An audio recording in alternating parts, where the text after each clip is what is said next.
Good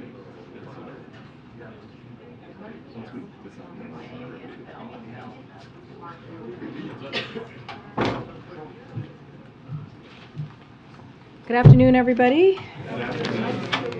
Welcome back from your Thanksgiving holiday. Hope everyone had a restful and wonderful holiday.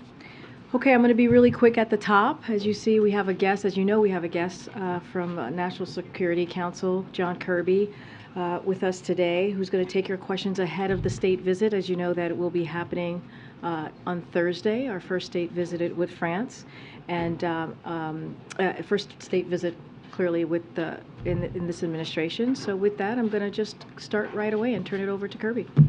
All right, John. Thank you so much, Karine. No problem. Well, as Karine said, I've just got a couple of comments here at the top about the state visit. As the first state visit of the Biden-Harris administration, this is an opportunity to highlight a foundational component of this administration's approach to foreign policy, and that's through alliances. France is a vital global partner and, of course, United States' oldest ally. Our economic ties span established and cutting-edge sectors with major investments in both directions supporting hundreds of thousands of jobs in each country. Our defense and security cooperation continues to expand and, of course, is vital to peace and stability all around the world. Our partnership in tackling tough global challenges is underpinned by our shared commitment to democratic principles, values, and institutions. And our cultural ties remain a source of strength and importance to our bilateral relationship. France remains, as you know, a top destination for many Americans and vice versa. So just briefly on the schedule breakdown. On Wednesday, President Macron will join Vice President Harris in visiting NASA headquarters to showcase our deepening collaboration on space in support of Earth, climate, and space science and space exploration.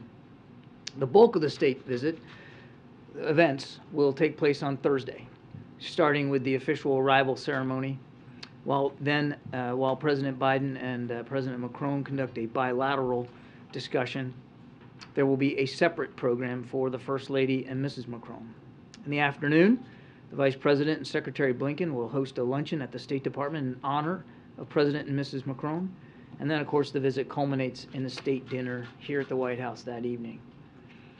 Throughout all of these events, you can expect to see on display both our long shared history as allies as well as our deep partnership in taking on the most urgent global challenges of today and tomorrow. We anticipate that we'll have more to share about the details of the state dinner and the guest list later this week.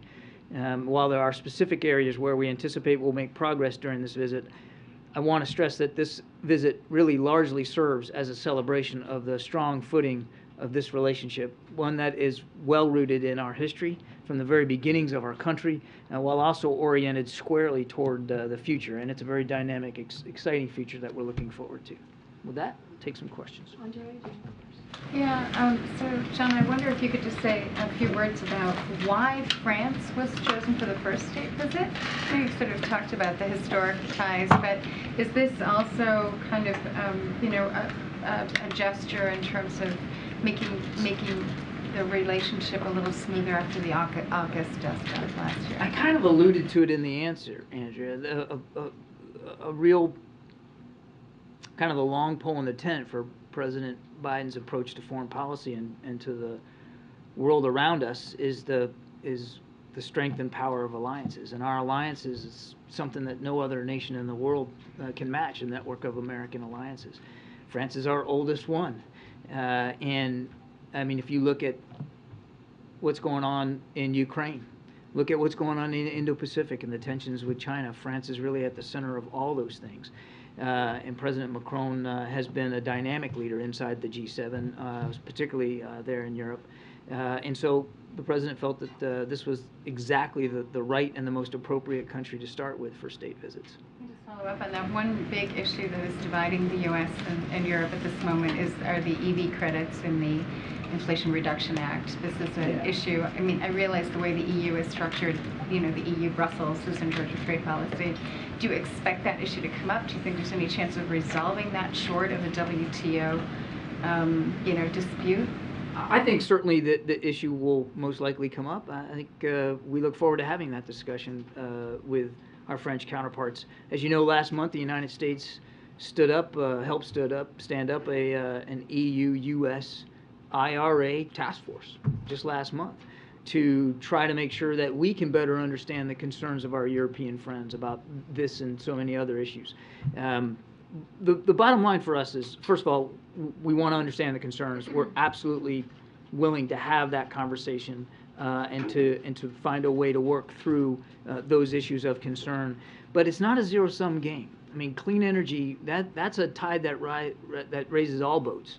The more we can transition to a clean energy economy around the world, and there's plenty of opportunity for everybody in that. So we're looking forward to having those discussions.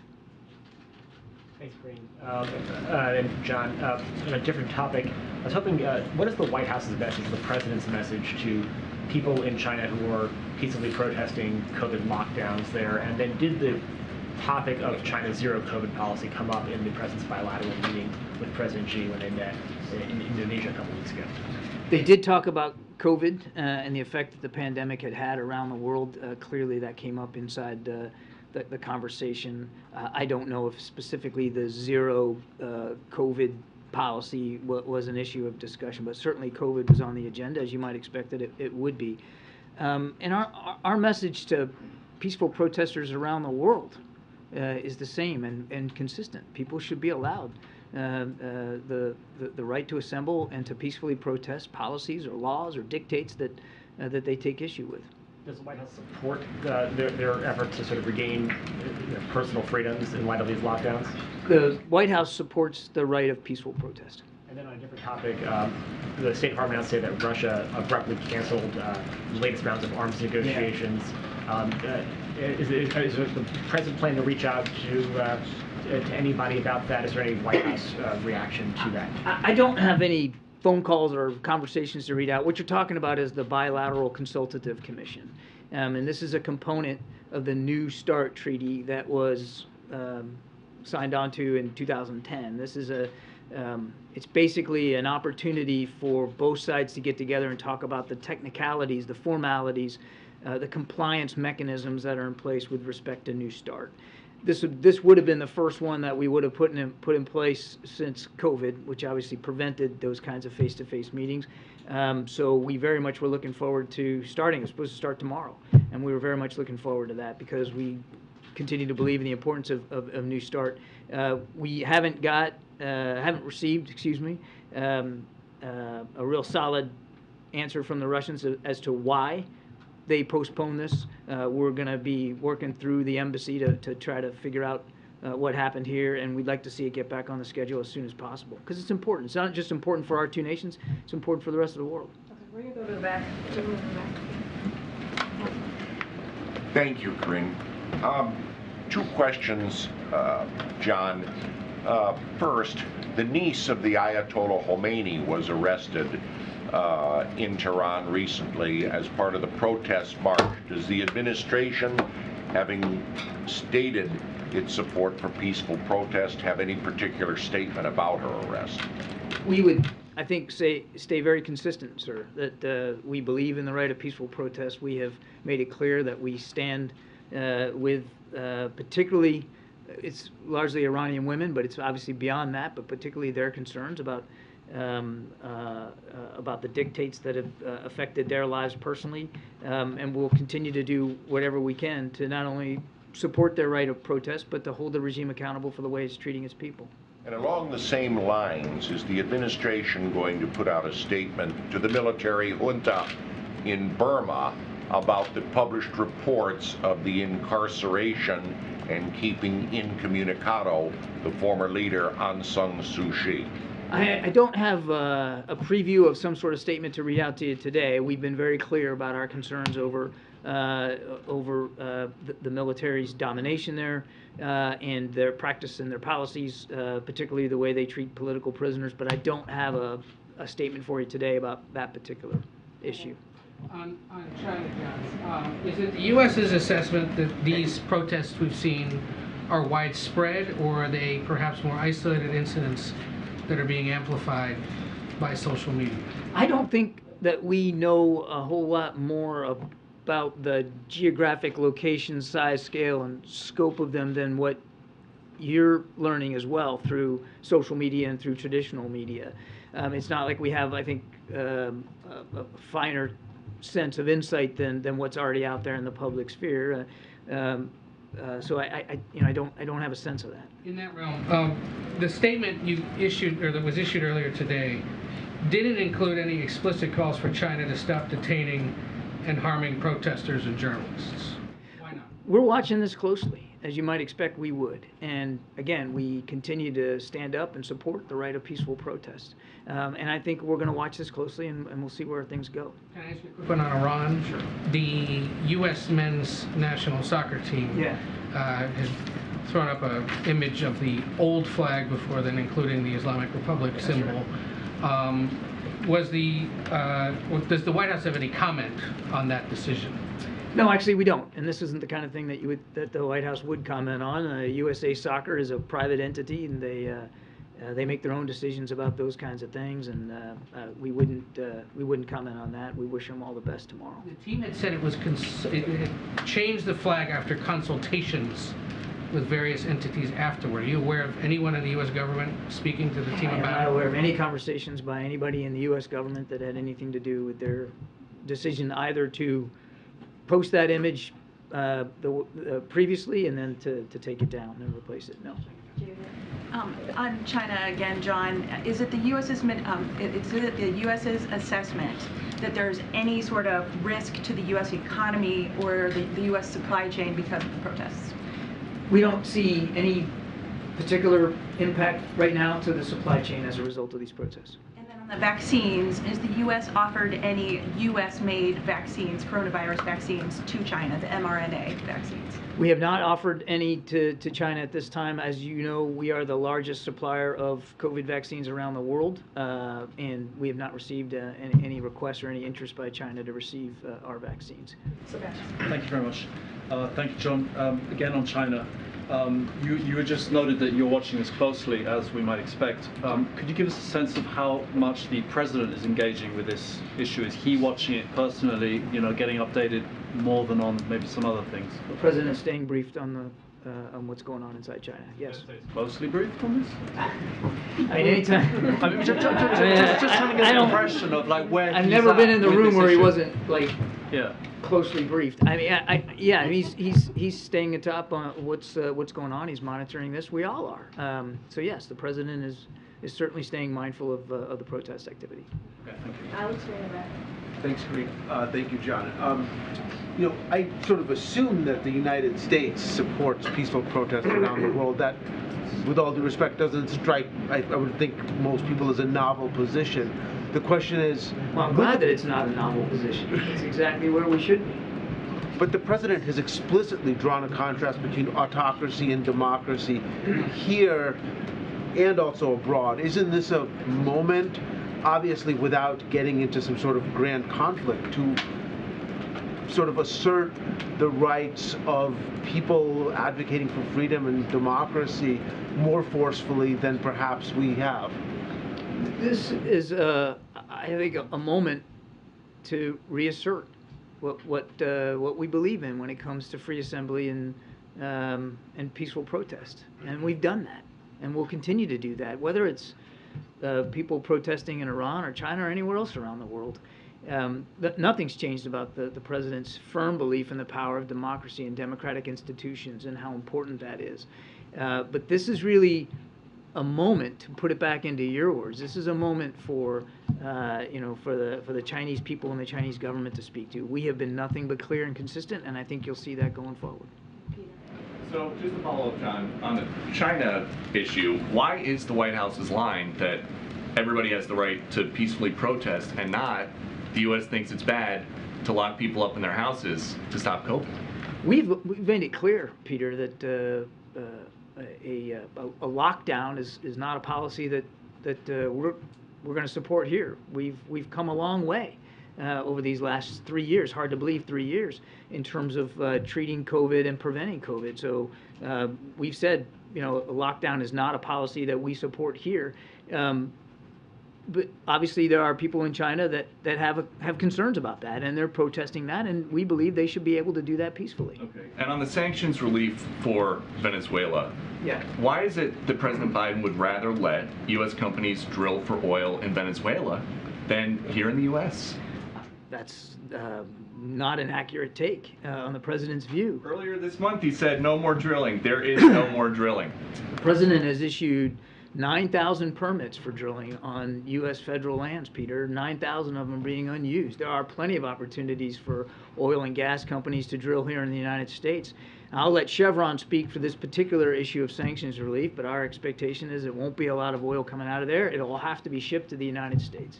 Does the president think there's some benefit to the climate to drill oil in Venezuela and not here? No, it has nothing to do with a benefit to the climate, Peter. Again, there are 9,000 unused permits here in the United States on federal land that oil and gas companies can and should take advantage of. 9,000.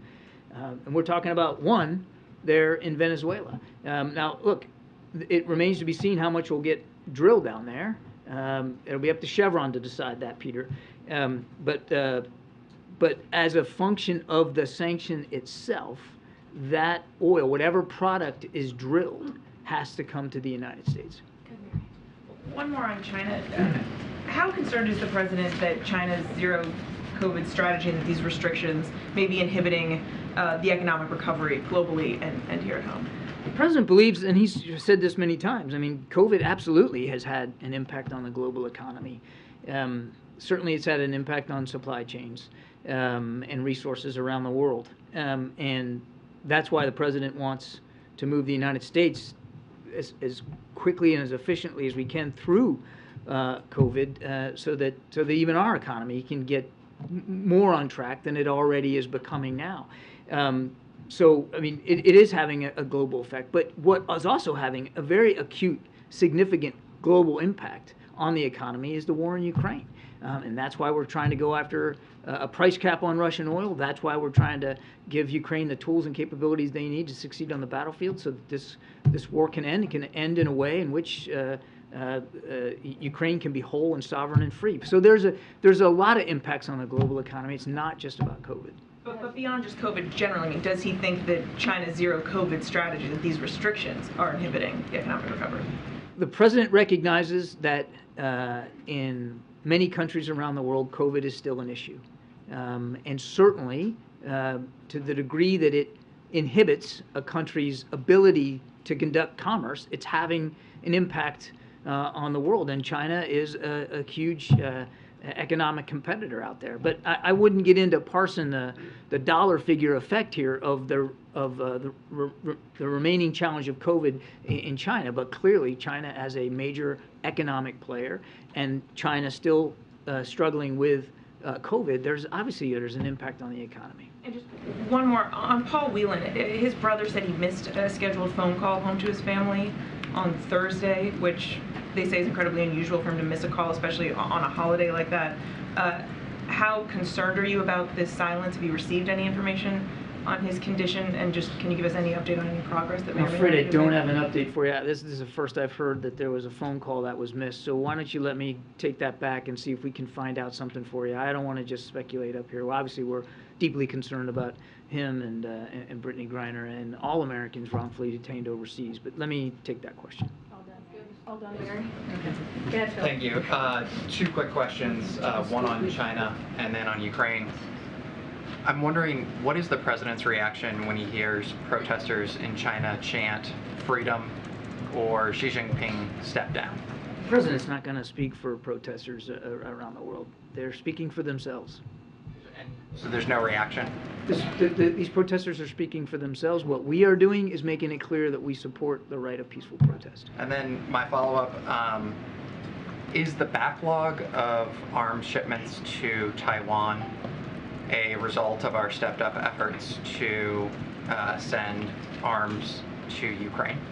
What I can tell you is that we are constantly balancing, as we must, our own inventories, the inventories of our allies and partners, and people that we do conduct arms sales with, as well as, of course, the inventory that the Ukrainian armed forces need to fight the Russian aggression. And it's a balancing act, and with every single decision by the president to draw down DoD stocks, you know, he gets an assessment from the Pentagon about whether that's going to affect our readiness. And we're in constant touch with, again, allies and partners about their readiness needs, because many of them are reliant on U.S. systems. And of course, you know, that includes Taiwan. The president just signed out, what, a month or so ago, another $1 billion of Taiwan arms sales. And of course, we're going to continue to look at what the next iteration of that needs to look like and when that would occur. But we take very seriously our responsibility to help provide Taiwan the self-defense capabilities that it needs.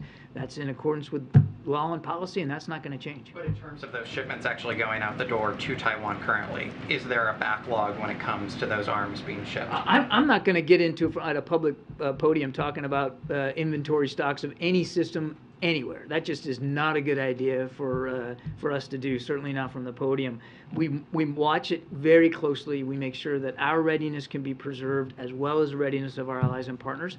But look, has all the provisions to Ukraine, has that caused an effort inside the administration to make sure that we are judiciously monitoring stocks and inventories and working with the defense industry to plus them up and to make sure that those supply chains are still flowing? Absolutely. Of course we are. But it's a balance we strike every day. Thanks, sir. Yeah. Way in the back. Thanks. Thanks, Karine. John, regarding Turkey, many are skeptical regarding the Turkish claims that the PKK was behind the explosion in Istanbul. And now they are using this as a justification for a ground operation in Syria. Yeah. Did the U.S. ask for an evidence, or did you offer help for in the investigation? Do you see this as a proper justification for a ground operation in Syria? I don't believe we're offered anything to help with the investigation, and we're not in a position to say specifically who was responsible. We condemned the violence at the time. We condemn it today. And as I've said as recently as a week or so ago, we do need to remember that Turkey continues to fall victim to terrorist attacks, whether it's near that border or elsewhere inside the country. And they have a right to defend themselves and their citizens against attacks. Now, what we've said additionally is that we want to see the tensions de-escalate here. And we don't want to see any actions that, A, lead to the potential of additional casualties, particularly civilian casualties, and B, do anything that would harm our efforts to continue to work with our Syrian counterparts against ISIS, which remains a viable, credible threat inside Iraq and Syria, and we got to keep the pressure on them. But is this a green light for Erdogan to go inside Syria? When you say they have the right to defend themselves, they do have the right to defend themselves. They have suffered terrorist attacks, but we don't want to see actions, particularly inside Syria, that are going to lead to potential for more casualties, more loss of innocent life, and any diminution of our efforts, a distraction away from our efforts, because we have troops in Syria to go after ISIS. The other thing I'd mention is we also don't want to see any actions inside Syria by Turkey or anyone else that could put American lives at risk, because there are Americans on the ground and they're helping the SDF. Thanks, John. There are some concrete steps moving the relationship forward in terms of a bilateral basis after the meeting between President Biden and Xi. Right. Is there any concern, or will those steps have any effect on how the U.S. responds to any Chinese response to the protests that are currently ongoing? I think we're going to have to watch this going forward, Phil. What I can tell you is, as you and I are talking today, there's been no change to our desire to continue to see these channels of communication stay open. And we were heartened coming away from the G20 that both leaders were able to agree on getting some of these working level discussions back open. And so we're still in that mode, Phil, where we want to continue to get those discussions back up in play. And as for whether or not there'll be an impact from the protests, we're just going to have to, I think we're just, as I said, we're going to watch this and see where it goes. One more quick one, apologies, Karine. We're kind of in crunch time for the price cap. You mentioned it a few minutes ago. Yeah. Is there a sense inside the White House right now that the president or the team will need to have more of a public posture in terms of trying to get this across the finish line? I know it's kind of an EU level issue right now, but Yeah, I don't think, Phil, I don't think we're at that point right now where we feel there's some sort of inordinate pressure to be more public about than we already have been. I think we've been very public about it, or that we need to smash down on the accelerator here. The discussions are going well, we think. And we strongly believe that a price cap is a good approach, the right approach to limit Mr. Putin's ability to profiteer off this war. And our EU colleagues are working through the modalities of that right now, how that would be implemented, what level it's going to be at. We think those discussions are going on in a pretty robust fashion. So I don't think we believe there's a pressure on us right now to get more involved than we already are. Thanks. John, I want to try to get your response to a letter that was sent by the leadership of 5 news organizations to the administration. One of those news organizations is the New York Times.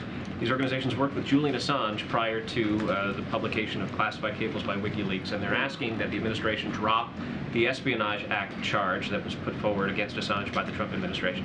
Generally, what's the White House's response to that request? And I'll start there, and then I'll ask you a follow-up. Yeah, we're aware of it, and we would refer you to the Justice Department. All right.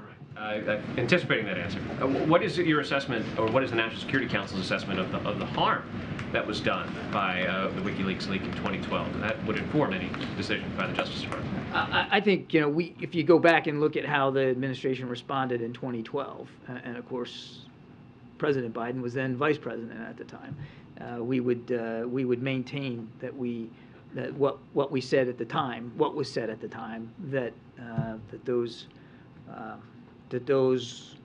leaks, those revelations in the public sphere were damaging to U.S. national security. Yeah, I just wanted to ask, the head of NATO is warning that essentially Vladimir Putin is using winter as a weapon of war against Ukraine. What specifically is the United States doing in conjunction with its partners and allies to counter that, given the continued attacks on the energy grid? So you're referring to his targeting of civilian infrastructure. Yeah. So I mean, this is a guy who's used food as a weapon. He's used fear as a weapon. As the Secretary General of NATO said, now he's using the coming cold weather here to basically try to bring the Ukrainian people to their knees. When you take a look at what he's hitting, it's almost all civilian infrastructure. And it's largely, as you pointed out, it's energy, it's water, it's the kind of resources that people need as they get ready to brace for what will no doubt be a cold winter. So what we're doing is a couple of things. First of all, we're still going to continue to provide the Ukrainian armed forces with the tools, weapons, the capabilities, the training that they need so that they can be successful on the battlefield. And they have been very successful in just the last few weeks. Secondly, we're working with allies and partners around the world, and certainly working inside the various agencies of this administration to get spare parts, equipment, transformers, the kinds of material they'll need to get some of these systems and networks back up and running and get the power turned back on in much of Ukraine, as well as, of course, water resources. So we're working on that very, very hard, again, with allies and partners. Some of the material will no doubt come from the United States. But we also recognize that their grid is based on infrastructure that is uniquely European, and so we're working with, again, allies and partners in the region as well to see what they can do to get more in there to keep the lights on and the water running. But it's despicable. It's absolutely despicable what he is doing in these last few weeks. Not that it hasn't been despicable before, but you hit exactly on the issue that these targets are largely civilian, and it's designed for one reason, and that's to try to bring the Ukrainian people to their knees, because he can't bring the Ukrainian armed forces to its knees. And you would think that now, going into, I guess it's 8 months now, which is hard to believe, actually going into our 9th month here, that he would have learned, Putin would have learned a while ago that you just can't bring the Ukrainian people to their knees. 2 more. Yes, Kim Jong-un says he's trying to build the most powerful nuclear force. Do you still expect North Korea to conduct a nuclear test in the near future? We've said that we believe Kim could conduct a nuclear test at any time. One more. Yeah, his daughter made a public appearance twice this month. What do you think about appearance? Why suddenly now? Well, I certainly can't speak to the parenting skills of Kim Jong-un. I'm afraid I don't have anything for you there. Look, in all seriousness, the man continues to advance military capabilities that continue to destabilize the region, not just the peninsula, but the region. And we're taking this seriously, which is why we're improving our intelligence capabilities there, collection capabilities in the region. It's why we're working so hard with Japan and South Korea, bilaterally and trilaterally. The president had a chance to meet with both leaders while we were at the G20 to advance our own defense capabilities and our own defense needs. People sometimes forget, I've said it along, you guys probably roll your eyes when I say this because I've said it before, but 5 of our 7 treaty alliances, since we started the briefing talking about alliances, 5 of 7 are in the Indo-Pacific. And we take them seriously because they put on us very significant security commitments to help with the defense of Japan and South Korea, respectively, in this case. And we take that seriously, which means we got to make sure we're ready for the kinds of capabilities that he clearly is so interested in continuing to pursue. Thanks, Brent. Thanks, John. Yeah. There have been reports about the penal colony that Brittany Griner is being held, indicating that she potentially is exposed to forced labor and homophobia and racism. Is there any update about her physical and mental health? And I know CIA Director Burns did meet with his counterpart in Russia. Are there any plans to have another meeting between officials between U.S. and Russia to specifically discuss this ongoing negotiation to get her home? Great questions, both of them. On the second one, we continue to have ongoing conversations with Russian officials about Brittany's release, as well as Mr. Whalen's, and trying to get them home to their families where they belong. I can assure you that those conversations are ongoing, and we want them both home as fast as possible, and this administration is going to stay committed to that task. On her condition, I think you can understand for privacy reasons, I'm not going to get into much detail about her physical health. I wouldn't do that. I can just tell you that we're taking that very seriously as well, knowing where she is and what penal colonies are designed to do. And we're trying to make sure we have as much access and information about her condition as possible. Sometimes that's done more through her representatives than it is from our diplomatic presence, just because of the modalities of it, but we're doing the best we can to stay on top of it as much as we can. John, can you share any update on whether President Biden will accept the invitation of Mexican President López Obrador to attend the Three Amigos Summit in Mexico City? I know that had been talked about as potentially scheduled for December, now maybe pushed back to January. Is there anything you can The share North on that? American Leaders Summit, yeah. The president's looking forward to being able to have that meeting, but we don't have a date yet or anything to say on the schedule. Nothing to confirm on the schedule right now. But he's looking forward to the discussion. Absolutely. All right. Thank you. Thanks, guys. Happy late Thanksgiving to you. Thanks, John. Okay, before we dive into questions, just I have a couple things, a few updates at the top to share with all of you. As you know, President Biden committed to doing everything within his power to address Putin's price hike at the pump. Today, gas prices have returned to the levels they were prior to Putin's invasion of Ukraine. As the chart behind me shows, the national average is $3.55 per gallon, down over $1.45 per gallon from the June peak. The most common price is $2.99 per gallon.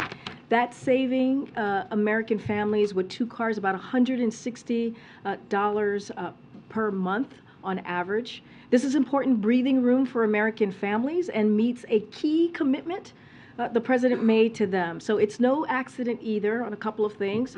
President Biden has been releasing oil from the reserve, as you know, which was a historic action that this president took. He called on international partners to release oil as well.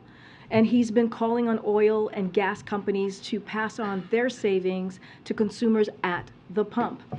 The president's actions have helped bring prices down for families, and he will continue to do everything possible to bring prices down even further. Earlier today, the president signed a presidential memorandum on promoting accountability for conflict-related sexual violence to strengthen the U.S. government's effort to combat rape as a weapon of war. This presidential memorandum directs the State Department, Treasury Department, and other federal agencies to leverage sanctions, authorities, assistance, restrictions, and other tools to promote accountability for perpetrators of conflict-related sexual violence. With this executive action, U.S. departments and agencies are, for the first time ever, being directed to ensure equal consideration of acts of conflict-related sexual violence when identifying targets and preparing designations for potential sanctions. Under President Biden's leadership, the United States will continue leading efforts to rally other nations and international organizations to prevent and promote accountability for acts of conflict-related sexual violence. Today's action is part of the president's broader commitment to work to address all forms of gender-based violence. Now, finally, today, President Biden met with 3 U.S. winners of the 2022 Nobel Prize: Dr. Caroline Bertozzi, who won the Nobel Prize in Chemistry, Dr. John Clauser, who won the Nobel Prize in Physics, and Dr. Douglas Diamond, who won the Nobel Prize in Economic Sciences. The president is restarting an important tradition that just like he does for winning sports teams, as you have seen him do in the past 20 months or so, the president meets with U.S. winners of the Nobel Prize. Their achievements show how taking on the biggest questions can establish new fields of inquiry, promote technology innovation, and expand the boundaries of what is possible. Their work is a reminder of why President often says that America can be defined by one word, and you all know that word that he uses is possibilities. With that, I'm going to go out of school for a second, and I know there's a young reporter in the room who would like to ask a question. Eva Shapiro? Oh, pardon me. And where are you from? Austin, Texas, and you are part of the Kids Scoop. All right. Well, welcome to the briefing room. It's great to have you, and you could, you're going to trump AP, and I'll take your first question. Given the situation in Iran with protesting, what are we going to do, or what can we do? So that's an excellent question, and an important question to ask, and we have answered this question multiple times here at this podium, and the president spoke to this when he was in the halls of the United Nations not too long ago in September, and he said, "We stand with the brave citizens and the brave women of Iran, who right now are demonstrating to secure their basic rights," end quote. There's a lot that we can do and a lot that we are doing to support those brave citizens, again, of Iran, those brave protesters. We're taking steps both on our own as the United States and also in partnership with other countries just around the world, and including organizations like the United Nations, as I mentioned when the president first made his comments about what we were seeing in Iran from the civilians. But let me just give you a couple of examples. We're using economic tools like sanctions against Iranian officials. We supported the UN Human Rights Council's vote to create a fact-finding mission to investigate human rights abuses in Iran, which was really historic, something that we had not seen. So we're working with civil society organizations to make sure Iran is removed from a United Nations body focused on women, called the UN Commission on the Status of Women. We have expressed support for the joint statement by women foreign ministers on Iran, and we're speaking out over and over again and raising awareness and making sure that those brave women and citizens are lifted up as they are really fighting for their basic rights. But thank you so much for your question. I really appreciate you. And again, welcome to the briefing room. Hopefully you come back. All right, go ahead. And welcome to the briefing room. On 2.5 weeks ago, when the president held his press conference after the midterm results, he said he'd be inviting congressional leadership of both parties over to the White House after his trip to the G20, we're a week plus since he's been back. Has that invite gone out, and when is that meeting going to take place? So as you know, Congress has just returned, so the president is looking forward to talking to, speaking with Democratic and Republican leadership. I don't have anything to preview for you at this time on a date on when that will happen, but he is, this is something that he is indeed looking forward to, and we will make that happen as soon as we can. Today is this deadline for counties to certify election results in a number of states, including Arizona, where at least one county has refused to certify the results of the midterm elections from a couple weeks ago, citing the conduct of the election in another county, Maricopa County. Is the White House monitoring sort of state level and local and county level efforts to sort of overturn election results or not certify election results, and does the president have any response? So, very good question. I don't have anything to share on if we're monitoring anything specific or in particular. I'm sure that's something the DNC is doing, and other committees are clearly focusing on those particulars very closely. In the context of democracy. Yeah, no, but we've been very clear on the sacred right to vote and how, and how it's important that the American people feel like their vote will be counted, and he has denounced the election deniers that we have heard from on the other side, and he has called that out, and he has every confidence in our electoral system. And just lastly, we know those real negotiations seem to be nearing an impasse. There's a report in the Washington Post that the president plans to ask Congress to step in and either extend the cooling off period if there talks or take some other measures to try to prevent a potentially devastating shutdown of the rail system in the next couple of weeks. Can you confirm that the president does plan to ask Congress to step in and take action here? Look, I don't have anything right now at this time to announce or preview on any announcement that the president's going to make. Once he is ready to make that announcement, certainly we will let you know, or make an announcement of any kind related to this. We will clearly share that with all of you. I do want to say a couple of things, which is really important as we look at what's currently happening. Look, from the beginning, the president has been very clear. Shutdown is unacceptable because of the impact that it would have on jobs and families and farms and businesses and communities just across the country. The president is directly involved in the process and has been engaged with his team, and also has had conversation with members of Congress on this particular issue in case resolving the issue falls to them, as it has 18 times in the last 60 years, as you know. I know you guys are following this closely. And in addition to President's involvement, Secretary Walsh has been in contact with rail workers, the unions there.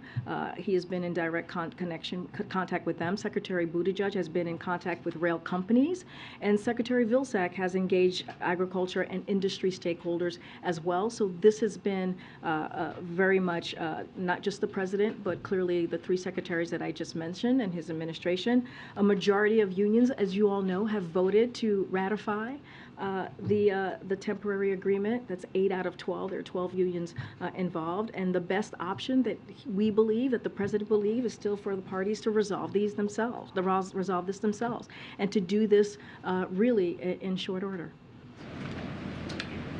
Members of the Democratic National Committee are meeting here in Washington later this week to talk about the potential calendar for the party's presidential nomination process in 2024. They're doing this, in essence, at the behest of the president, who has signaled that he's not a huge fan of Iowa going first, given the lack of diversity in that state. Can you say whether he intends to weigh in on this issue as or before they meet? Or if he indeed believes that Iowa should lose its first-in-the-nation status?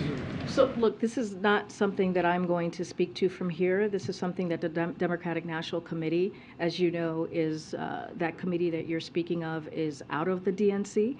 And so I would refer you to them specifically. I don't have anything else to preview or to share about any comments or statements that the president may make on this particular issue. But again, from here, I'm not going to comment on this. I would refer you to the DNC. Are there any plans for the president to go to Georgia in the final days of the Senate runoff?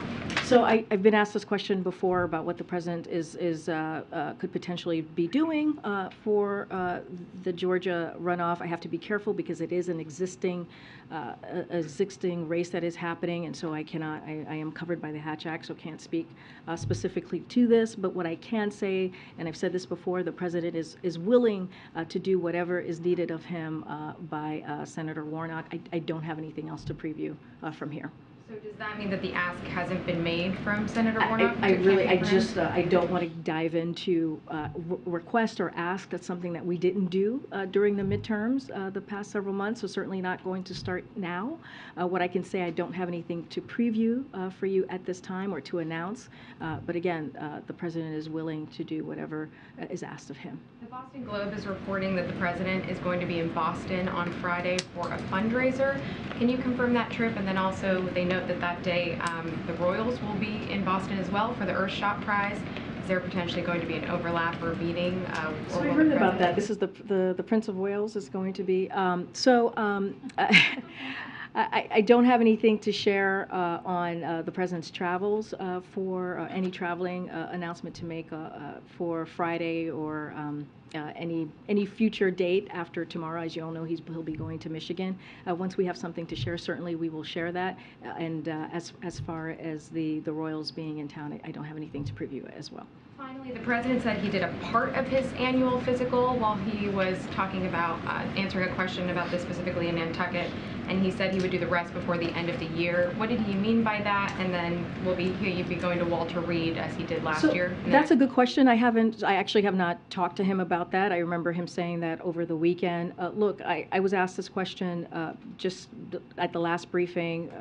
The president is in good health and maintains an active lifestyle. You see him on almost on a regular basis yourselves, and you can see he always says, "Watch me." He will have a physical in the upcoming months, and the results will be certainly released as the same way it was last year, in a very transparent way, and we will be sharing with all of you as soon as we have it. Go ahead, Stephen. Thanks. Just to go back to the rail labor dispute, what would drive the president to seek congressional resolution here? Look, I'm not going to legislate from here. What I can say is we have been in regular communication with Congress for the past several months, but certainly not going to legislate or lay out a process from here. Let me ask you this. In 1992, the last time Congress intervened to prevent a labor rail shutdown, Joe Biden was one of 6 senators, and only 6, to say that the Congress should not intervene, that it's a dynamic that favors the railroads against the interests of the workers.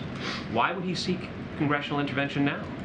Look, again, I can't, when the president has made a decision on this, if he makes a decision on this, you'll hear directly from him. Don't have anything to share or preview at this time. As I mentioned moments ago, the president has been in regular contact with members of Congress. He has been directly involved in having those conversations, directly involved with his administration. I laid out what Secretary Walsh is doing, what Secretary Buttigieg and Secretary Vilsack. This is something that has been a priority for this president and this administration for the past several months. Majority, as I just laid out also moments ago, of unions have ratified the tentative agreement. Again, I'm not going to legislate from here. I'm not going to get ahead of any potential announcement.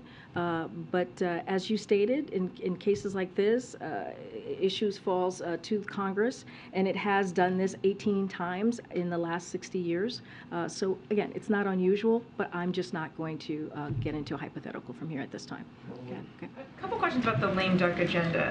The president said last week that he was going to try to ban assault weapons during this session. What does that look like? Is he making calls? Is he taking meetings on this? Has he tasked the team with working on this? And does he think that 60 votes are actually possible here, if that's within reach somehow? So I'm so glad you asked the question, Mary, because this morning when I was in the Oval Office in a meeting with the president, he actually brought this up himself because he knows how his comments were reported over the weekend. And he wanted to be very clear, and he said that he believes that it's important to keep this issue in banning assault weapons at the front of minds of Americans. He believes that it is it is also up to him as President of the United States to make the case for why it is critical to move forward with assault weapons ban. And so he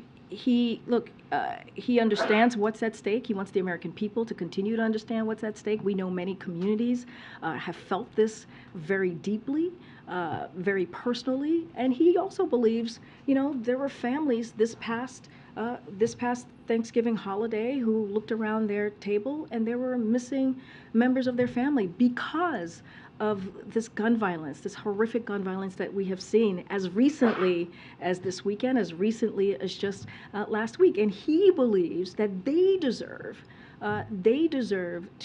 for him to continue to talk about this, continue to put this out there about the importance of getting this done for American communities. But again, look, we understand it's an uphill battle. We understand that this is not easy. He gets that, but doesn't mean that he's going to stop fighting for it or that he's going to stop talking about it.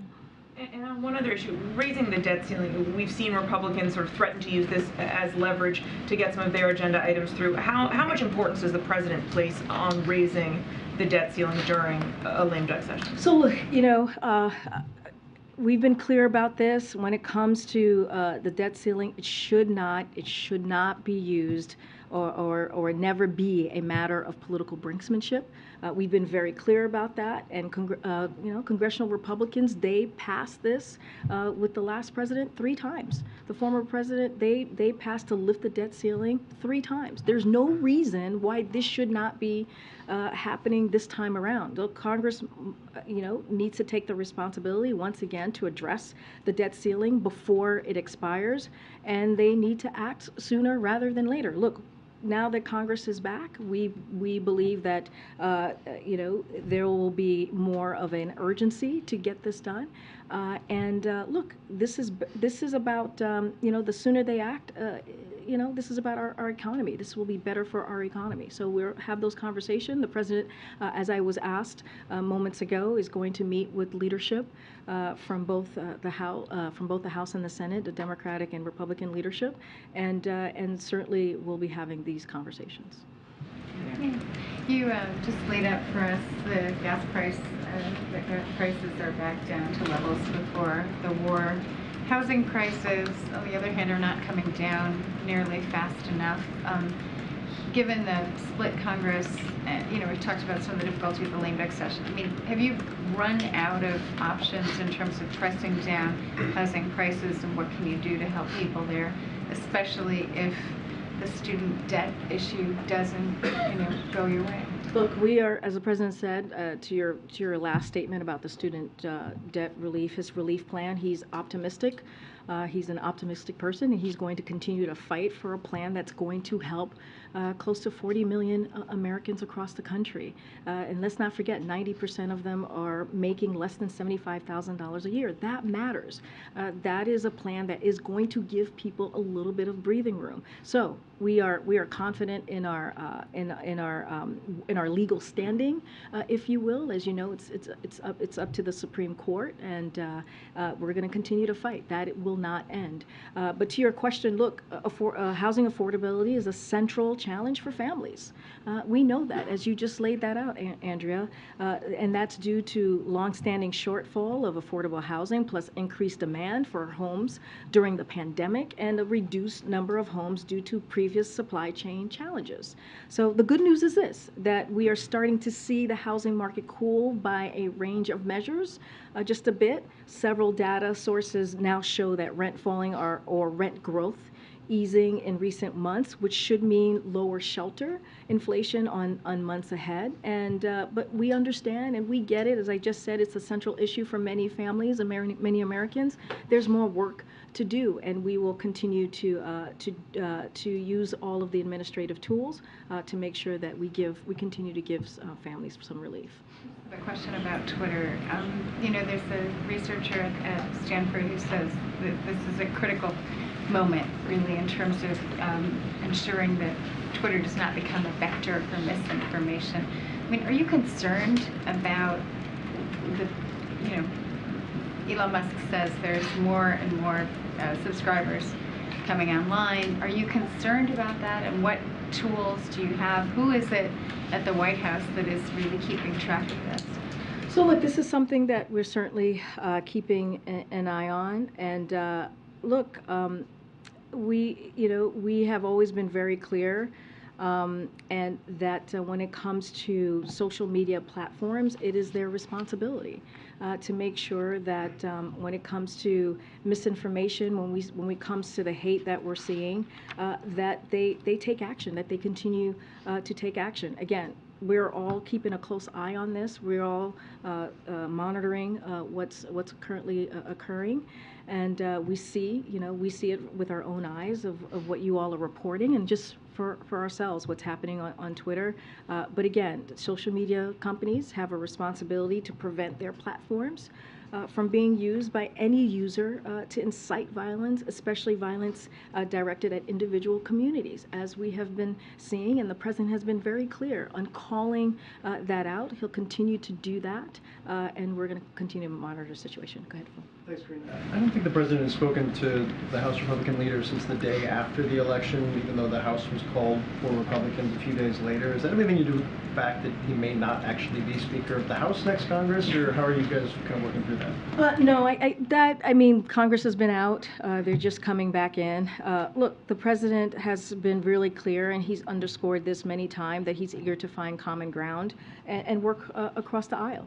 That is something that he has done while he's been president here. The CHIPS and Science Act, as you all know, the bipartisan infrastructure law is something that he's done as well, and he has signed into law more than 200 pieces of legislation that were bipartisan.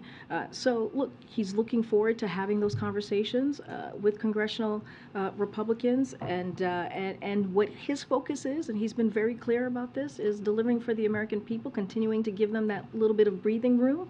And once we have that meeting set, we'll share that. And then when it comes to the lame duck, you talk about the bipartisanship idea. He's going to need at least 10 Republicans on a government spending package if an omnibus is going to move forward. Has he been given any signals by Senate Republican leadership that there will be 10 Republicans for an overarching full fiscal year deal? So look, when it comes to the government funding, our efforts to secure the needed government funding are in good hands with our OMB Director, Shalonda Young. She is not new to this. As you know, we were able to get this done in a bipartisan fashion just last year, and so she knows how to reach across the aisle. And so we are confident that we will get this done.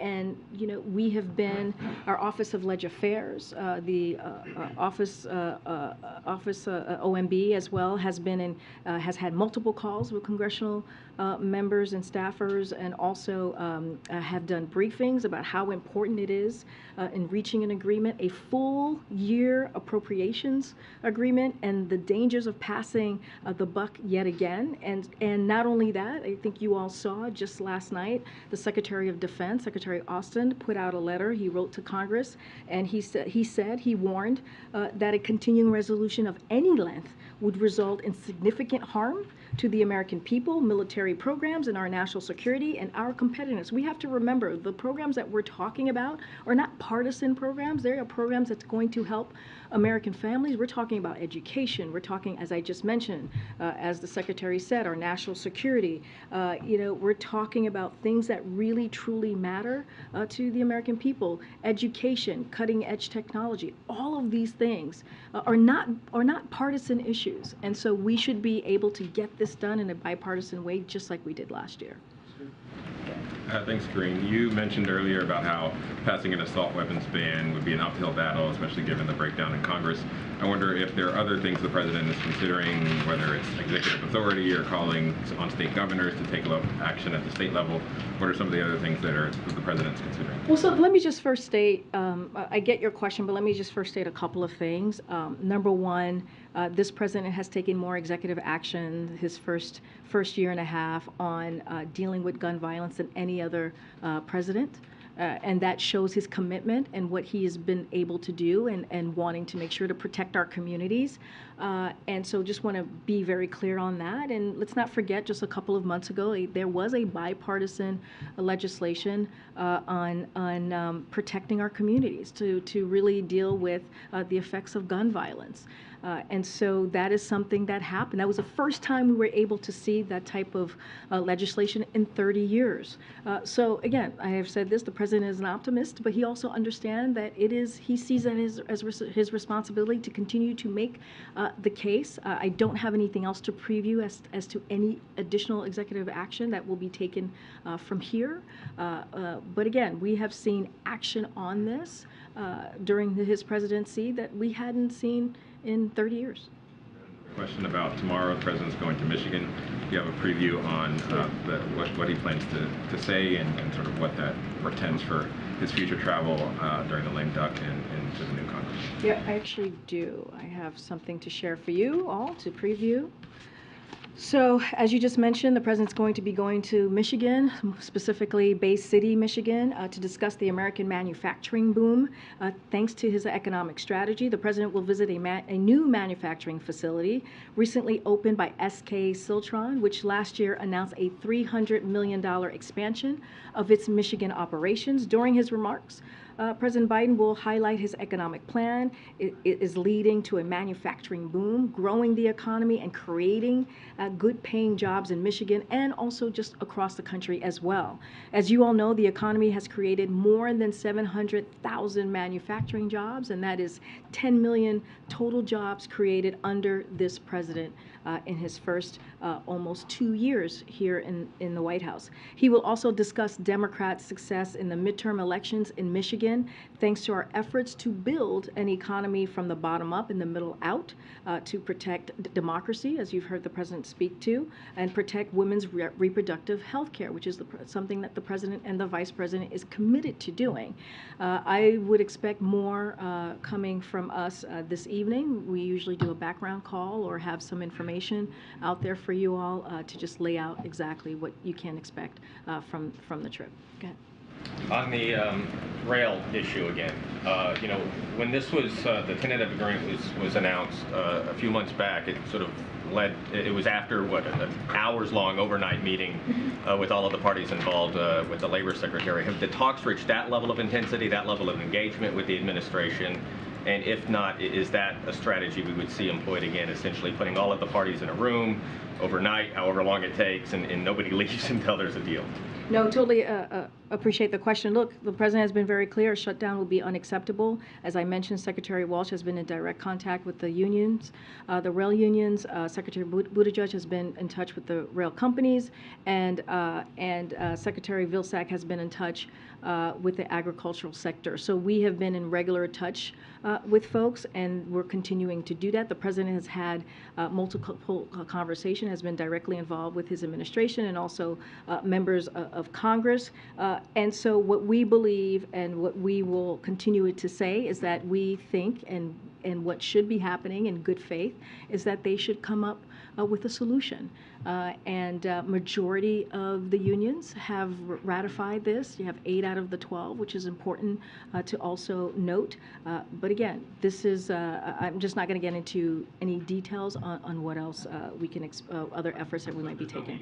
That's been planned or set with every representative? I don't have anything to preview about convening everyone here all at once, but it matters. It matters that Secretary Walsh has been in direct contact with the rail workers. It matters that Secretary Buttigieg has been in touch with the companies, and it matters for certain that Secretary Vilsack has been in touch with the agricultural sector, and that's going to continue. Those conversations will continue to happen.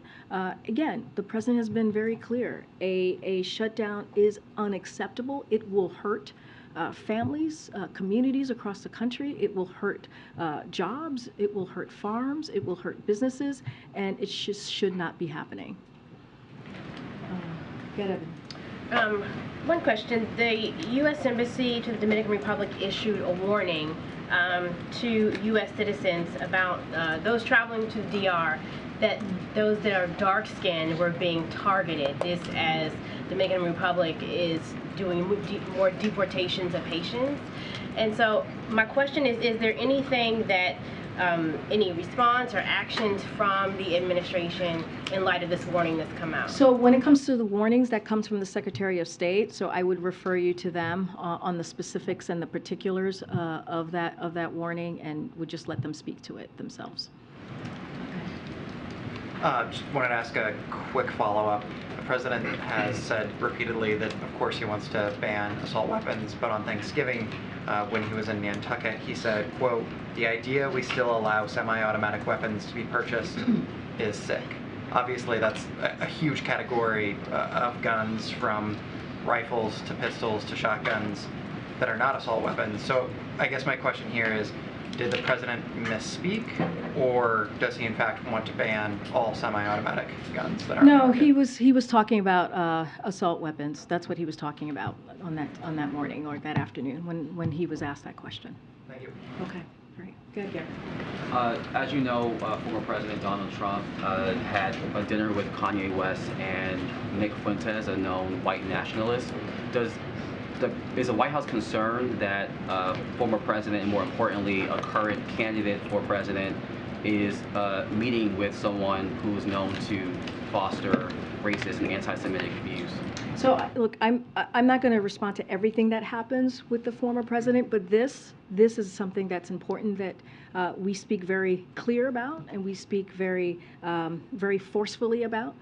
This administration, this president totally rejects bigotry, racism, anti-Semitism, and there is just no place for these types of vile forces in our society, and this is something that we are going to continue to deny, including Holocaust deniers. And let's not forget, when you say things like this, when you do not speak out against these type of poisonous and dangerous kind of remarks or representation, if you will, that is also incredibly dangerous within itself.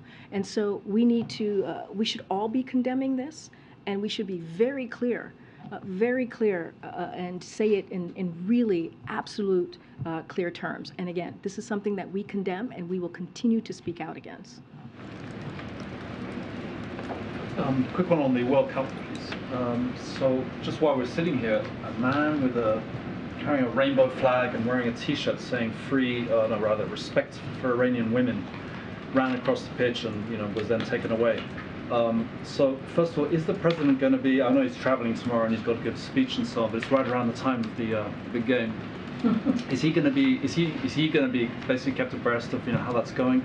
And just on the political side, what does he feel about the rights of people to do things like what this man did just now, wave a LGBT flag and call out for Iranian women? Thank you.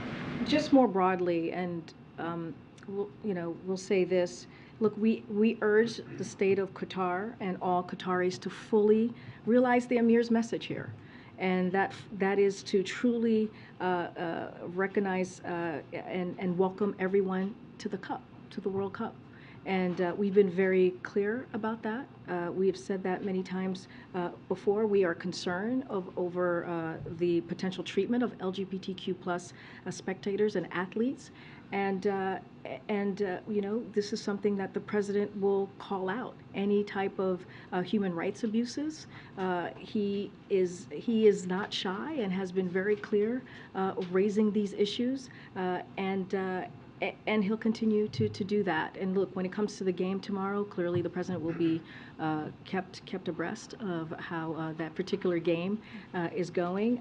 But as you know, we'll be traveling to Michigan tomorrow. Hey, great.